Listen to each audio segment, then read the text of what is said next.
Beside the window. Oo. Ngunit nang sumakay siya sa tren kasama ang kanyang ama at pumasok sa cabin, bumalik na lahat. Konti lang ang upuan dito at doon. Ilang sandali pa ay nakahanap na silang dalawa ng pwestong magkatabi. Nakita niya si tatay. Naintindihan naman ni tatay ang sinasabi ng mapupungay niyang mata. Naiinip din sila. Hindi nila kailangang pumunta ng maaga para sumali. Hindi siya masyadong nagsasalita. Hindi rin nagrereklamo. Ngunit ang kalungkutan sa loob ay hindi mapigilan. Lumapit ito sa mukha niya. Bahagyang nakausli ang baba, at idikit ang ibabang labi pasulong nakatingin pa rin siya sa labas ng bintana. Pero 3 tao lang ang makakagawa nito. Paano posible na makita ang lampas sa lahat ng mga window frame? May sarili siyang mundo, kailangan niya itong makita, maramdaman, at isawsaw ang sarili dito. Ang malalawak na punong natitira ang mga burol ay makikita sa malayo. Isang nayo na maaaring maitago sa loob isang batang nakatayong mag-isa sa di kalayuan.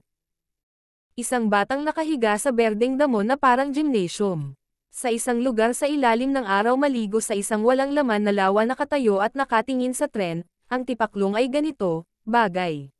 Sinabi niya ang lahat ng ito sa harap ng kanyang alagang kaibigan.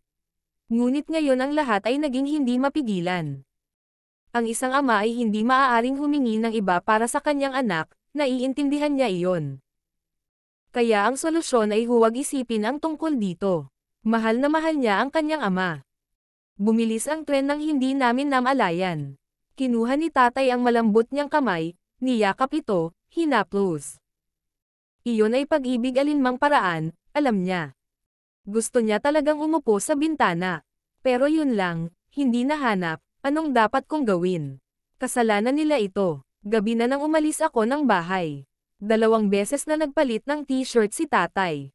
Malamang sabay silang kumain. Pero ngayon hindi ko na kaya.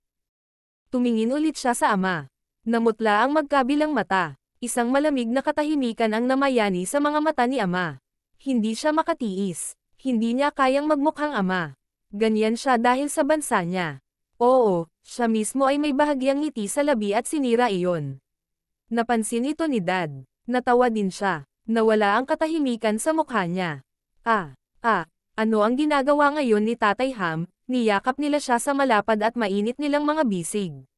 Dinala ng bahagyang simoy ng hangin ang init ng kaligayahan sa mga bisig nito. Matapos gawin iyon tumawa ito at lumipad sa harapan niya nang walang nakakakita. Natawa din siya, ngunit walang tao sa paligid, alam mo yung ngiti. Sinabi ni Trenny na malalaman ko ito sa lalong madaling panahon.